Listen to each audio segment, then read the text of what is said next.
الله صلى الله عليه وسلم جعلت قرة عيني في الصلاة أو كما قال عليه السلام. اسٹیج پر جلوہ فرما علماء اکرام اور معزز سامعین، میں آپ کے سامنے نماز کے موضوع پر مختصر اظہار خیال کرنا چاہتی ہوں. دعا کیجیے اللہ تعالیٰ ہم سب کو اس پر عمل کی توفیق عطا فرمائے. حضرات، نماز دین اسلام کا دوسرا عظیم ترین ستون اور ایمان کے بعد سب سے پہلا رکن ہے.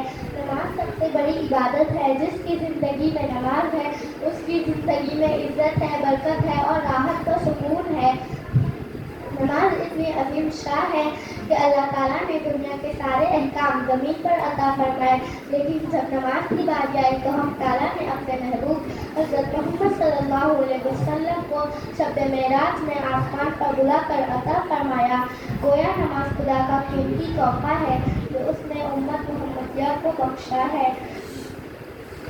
محترم سامعین، نماز کی اہمیت کا اندازہ اسے لگایا جا سکتا ہے جس کا قرآن کریم میں سب سے زیادہ تذکرہ کیا گیا ہو اور دونوں جہاں کے سردار حضرت مصطفیٰ صلی اللہ علیہ وسلم نے اس کی فضیلت کو بار بار بیان فرمایا. چنانچہ ایک جگہ فرمایا جعلت قرۃ عینی فی الصلاۃ، میری آنکھوں کی ٹھنڈک نماز میں ہے.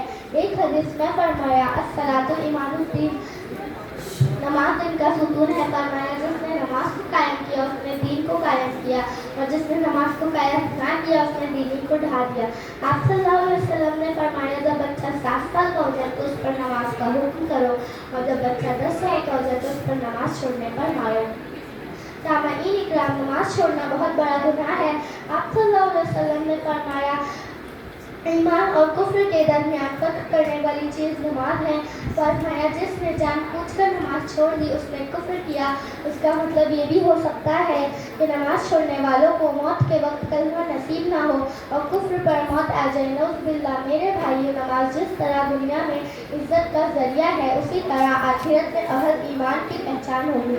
نماز کے واسطے وضو کرنے والا وہ تمام حصہ جو وضو میں دھویا جاتا ہے ان پر نور ہی نور چمک رہا ہوگا، بلکہ نفسی کا عالم ہوگا. نافرمانوں کو فرما برداروں سے الگ کرنے کے لیے سجدے کا حکم دیا جائے گا.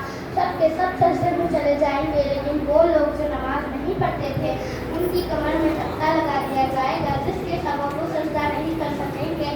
اس طرح بے نمازوں کے محشر میں ذلیل و خوار ہونا پڑے گا. آئیے عہد کریں آج سے ہم نماز کی پوری پابندی کریں گے انشاءاللہ.